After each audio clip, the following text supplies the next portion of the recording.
Nagsimula ang kabanata sa isang tagpo kung saan makikita si Legion, na tahimik na nakamasid sa isang tanawing nakapagdudulot ng bigat sa dibdib. Sa harap niya ay nakatayo ang isang napakataas na palasyo sa gilid ng bangin, animoy hamon sa kalangitan. Ang anyo nitong madilim ay halos matabyunan ng anino ng gabi. Ngunit nang tumama rito ang liwanag ng pulang buwan, lalo itong nagmistulang kamangha-mangha at nakakatindig balahibo. Sa paligid ay lumilipad ang mga paru-parong kulay pula, tila mga bulaklak na tinatangay ng hangin habang nasusunog. Sa may pintuan ng palasyo ay nakabantay ang dalawang estatwang batong leon, matatag at tila mga tagapangalagang hindi kailanman natutulog, na worry nagbabawal sa sinumang lumapit. Ang paligid ay tila nanginginig sa presensya ng isang lihim na hindi dapat mabunyag. Sa ilalim ng malamlam na buwan, nakatayo si Legion at tahimik na nakatitig sa dambuhalang gusali. Ang anino niya'y humahaba sa lupa, waring palatandaan ang pagsisimula ng isang mapanganib na paglalakbay. Dahan-dahan siyang napabuntong hininga, kasabay ng isang manipis na ngiti habang mahina niyang binigkas, na tila may nalalaman tungkol sa mga nagaganap. Subalit bago pa man matapos ang kanyang bulong, isang kakaibang pakiramdam ang biglang sumalakay sa kanyang pandama. Agad siyang napalingon sa gilid, at halos manigas nang makita ang paa ng batong leon sa may pintuan, unti-unti itong gumagalaw. Umalangaw-ngaw ang nakapangangilabot na tunog ng bato na nabibitak, tanda ng pagbangon ng estatwa. Maya-maya, ang buong katawan ng mga batong tagapagbantay ay nabalutan ng liwanag na malamlam ngunit puno ng kapangyarihan. Dalawa silang kumilos, papalapit kay Legion, may mga matang walang buhay ngunit puno ng puwersang nakamamatay. Ang kanilang aura ay napakalakas, at ang lupa sa paligid ay bahagyang umuga. Sa halip na matakot, hinugot ni Legion ang kanyang espada mula sa likuran. May malamig na ngiting gumuhit sa kanyang labi at sa tinig na may halong kasiyahan ay sinabi niyang tila ba sarili, mukhang mas magiging kapanapanabak ito kaysa sa inaasahan ko. Sa kasunod na eksena, lumipat ang tagpo sa isang matahimik na lugar na sinisinagan lamang ng maputlang liwanag ng buwan. Sa tuktok ng burol, nakatayo si Muiong, matatag at tahimik na nakamasid sa malayong residensya ng Azure Heaven Sect, isang dambuhalang gusali na tila hinudyas mula sa bughaw na liwanag. Tahimik niyang naisip na marahil ay abala ang mga tao roon sa kanilang pag-uusap, ngunit may kakaibang pakiramdam na bumabagabag sa kanya, parang may mali sa kanyang presensya sa lugar na iyon. Ngunit biglang naputol ang katahimikan ng isang malalim at mabigat na tinig ang biglang tumawag sa kanyang pangalan. Napalingon si Muiong at nanlaki ang mga mata nang makita kung sino ang nasa harapan niya. Walang pag-aatubili, agad siyang nagbigay galang. Sa tinig na puno ng pananalig, kanyang idineklara, ang kultong demonyo ay hindi kailanman mawawasak. Ang kultong demonyo ay hindi kailanman mamamatay. Ang lalaking tumawag sa kanya ay walang iba kundi si Bomgang, ang kapitan ng Red Tiger Unit, isang unit na kilalang tapat na tagapangalaga ng lahi ng Heavenly Demon. Sa matatag na hakbang, nilapitan ni Bomgang si Muiong at sa tinig na mabigat at puno ng awtoridad ay sinabi niyang matagal na mula nang huli niyang marinig ang mga salitang iyon. Aniya, mabilis lumipas ang panahon. Saglit siyang natahimik bago muling nagsalita, ngayon ay may bahid ng lamig sa tinig, na noon ay pareho pa silang bata, at si Muiong ang pinakabata sa lahat. Ngunit ngayon, ayon kay Bomgang, ay isa na itong ganap na mandirigma, habang siya naman ay nagdadala ng mabigat na tungkulin bilang pinuno ng Red Tiger. Sa mga salitang iyon, napayuko si Muiong, bakas sa kanyang mukha ang bigat ng pagsisisi. Sa mahinang tinig ay inamin niyang may mga kasalanang hindi niya mapatawad sa sarili. Kasabay ng kanyang pag-amin, bumalik sa kanyang isipan ang mga alaala 2 dekada na ang nakalipas. Noon ay siya pa lamang ang pinakabatang kasapi ng Red Tiger, isang batang inatas ang protektahan ang anak ng Heavenly Demon. Sa kanyang puso, sinabi niyang buong loob niyang sinundan ito, at nang iwan nito ang Jiangho, nangako siyang mananatiling tapat, kahit palabag sa utos ng nakakataas.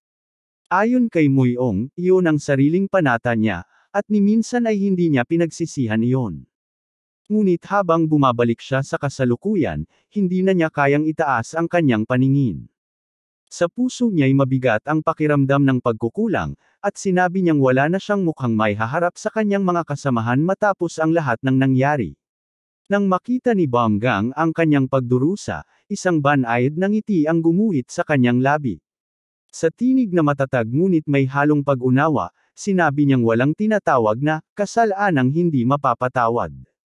Ayon sa kanya, si Muiong ay buong puso nang naglingkod at isinakripisyo ang sarili, at sa katotohanan, iyon na ang pinakamataas na anyo ng katapatan. Pagkatapos ng pag-uusap ni Muiong at Bamgang, sinabi ni Bamgang na ang ginawa ni Muiong, ang pagprotekta sa batang ginang at sa anak nito, ay hindi naiiba sa tunay na tungkulin ng Red Tiger Unit. Mula sa kanyang dating banayad na ekspresyon, biglang naging matalim ang titig ni Bamgang. Sa tinig na pa ng awtoridad, iginiit niyang si Muiong ay mananatiling bahagi ng kanilang samahan. Ang mga salitang iyon ay tila nakabasag sa matagal ng gapos sa puso ni Muiong. Nabawasan ang bigat ng kanyang dibdib, nagningning ang kanyang mga mata habang pinipigil ang pagpatak ng luha. Sa tinig na bahagyang nanginginig, sinabi niyang ang mga katagang iyon ang pinakamahalagang bagay na narinig niya sa buong buhay niya. Sandaling ipinikit ni Bamgang ang mga mata, at sa boses na kalmado ngunit may lalim, ipinabatid niyang hinihintay ng lahat ng kasapi ng Red Tiger ang kanyang pagbabalik, pati na rin ang young master na siyang nagbigay ng pahintulot. Kaya't hinimok niya si Muiong na bumalik at magbigay galang. Pagkatapos nito, lumipat ang tagpo sa isang tahimik na silid kung saan magkasunod na nakaupo si Yu Solchen at ang Supreme Demon Empress. Sa pagitan nila ay isang mesa na may 2 tasa ng mainit na tsaa, at sa paligid ay umaalingaw lamang ang mahina at kalmadong hinga ng gabi. Sa ngiti ni Yu Solchen, binasag niya ang katahimikan at sinabi na ang Empress ay mananatiling maganda gaya ng dati. Umiti naman ang Empress sa baitawang banayad na may halong karisma, at biro nitong sinabi na ang bibig ni Yu Solchen ay tila kahawig ni Lijian. Napatawa rin si Yu Solchen, saka nagtanong ng may halong pag-usisa kung totoong abala na ngayon ang Empress sa paghahalaman. Sa payapang tinig, tumugon ng Empress na iyon na raw ang maliit ngunit tunay niyang kaligayahan. Pagkatapos, siya naman ang nagtanong tungkol sa kalagayan ng Panginoon ng Kaoto. Sa sagot ni Yu Solchen, sinabi niyang maayos pa rin ang kalusugan ng Panginoon, ngunit may ilan na naniniwalang mas mabuting mawala na ito sa mundo. Unti-unting nagbago ang tono ng kanyang tinig, mula sa mahinahon tungo sa malamig at mabigat. Sa ilalim ng bigat ng kanyang mga salita, inamin niyang may dala siyang isang kahilingan na may kinalaman sa kanyang ama, na hanggang ngayon ay hindi pa rin sumusuko sa kanyang pangarap. Sa mabigat na tinig at matalim na tingin, sinabi ni Yu Solchen na 30 taon na ang nakalipas mula nang maganap ang Demon War, ngunit hindi pa rin nagbabago ang paninindigan ng kanyang ama. Matapos ang ilang sandali ng katahimikan, muling nagsalita si Yu Solchen ng may matatag na boses. Ayon sa kanya, tanging ang Supreme Demon Empress lamang ang may kapangyarihang pigilan ang kanyang ama. Hindi na raw niya kayang panuurin muli ang mundo na malunod sa karagatang puno ng dugo.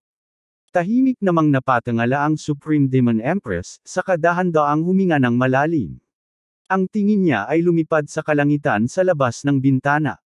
Sa tinig na mababa at puno ng pagninilay, sinabi niyang hanggang ngayon ay hindi pa rin nagbabago ang pangarap na pag-isahin ang buong Jiangho. Sa kanyang pananalita, tila nabanggit din niya ang pangalan ni Lijian, at tinawag niyang isang magandang pangarap na kailanman ay hindi maaabot ng kahit sino. Mula roon, bumalik ang kwento sa gitna ng labanan kung saan nakikipagbakbakan si Lijian sa 2 dambuhalang batong leon na tagapagbantay. Sa bawat pag-ugoy ng kanilang napakalalaking katawan, nagugunaw ang lupa sa paligid. Ngunit sa gitna ng kaguluhan, nanatiling kalmado si Lijian, at sa bawat hakbang ay tila ang hangin mismo ang nagtutulak sa kanya palayo sa kamatayan.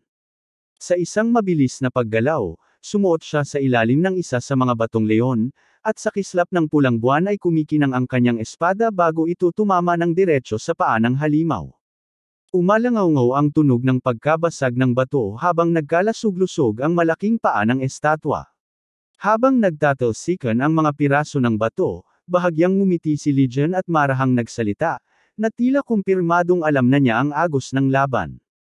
Sinabi niyang hindi niya hahayaang gumalaw ng malaya ang mga ito. Mula roon, tumalon siyang muli at walang pag-aatubiling inihampas ang espada, bawat hiwa ay naglalabas ng enerhiyang nakakayanig ng lupa. Sunod-sunod ang mga pagsabog ng bato habang ang dalawang tagapagbantay ay tuluyang gumuho sa mga piraso. Sa paligid ay naiwan ang mga durog na labi ng kanilang katawan, na waring mga pader na dinurog ng isang malakas na bagyo. Matapos ang lahat, tumayo si Legion sa gitna ng mga guho. Sa malamig na tinig ay kanyang sinabi, "Mga patong na gumagalaw, mukhang mahilig ka sa mga tusong paraan. Malapit ko nang malaman kung sino ka talaga." Hindi na siya lumingon pa, naglakad siya patungo sa tarangkahan ng palasyo, bawat yabag ay umuugong sa katahimikan ng gabi. Ang paligid ay tila huminto sa paghinga, worry inaabangan ang paparating na sagupaan. Sa wakas, pumasok si Legion sa loob ng madilim na palasyo, ang lugar na tila nilamon ng panahon. Pinagmasdan niya ang paligid, mga dingding na may bitek, mga haliging halos bumigay, at sahig na balot ng alikabok ng mga dekada. Sa bawat hakbang, lalo niyang naramdaman ang bigat ng mga lihim na nakatago sa loob ng mga guhong iyon. Sa isang tono na malamig ngunit maingat, napabulong si Legion habang pinagmamasdan ang paligid. Naisip niyang tila isang gusali ang lugar na iyon, matagal nang pinabayaan, walang tanda ng pag-aalaga, at parang nilamon na ng panahon. Ngunit bago pa siya makapag-isip ng mas malalim, isang tinig ng babae ang biglang narinig mula sa itaas, malambing ngunit may talas na nakakapanginig. Ang tinig na iyon ay nagsabing tama ang kanyang obserbasyon. Mula sa lilim, unti-unting lumitaw ang mga hakbang ng isang babae na bumababa ng may mayanhing galaw. Ang kanyang presensya ay marikit ngunit puno ng kapangyarihan, siya ang tinaguriang Lady Yun, ang pinuno ng asosasyong Flying Swallow. Habang bumababa, ngumiti siya ng banayad, isang ngiting may kahulugang malalim. Sa tinig na kalmado ngunit may bigat, sinabi niyang matagal na rin siyang naninirahan doon, sa mga taon na kasing dami ng mga taong ginugol ni Legion sa kanyang sariling paglalakbay. Lalong tumolim ang tingin ni Legion. Sa ilalim ng kanyang paghinga, tinanong niya kung sino ba talaga ang babaeng ito, at kung bakit siya dinala sa lugar na iyon. Ang bawat salita ay naglalaman ng pag-iingat at paghihinala. Dahan-daang bumaba si Lady Yun mula sa hagdanan. Ang bawat hakbang ay marahan ngunit may ritmo, tila isang musika ng kapanganiban na unti-unting lumilikha ng tensyon sa paligid.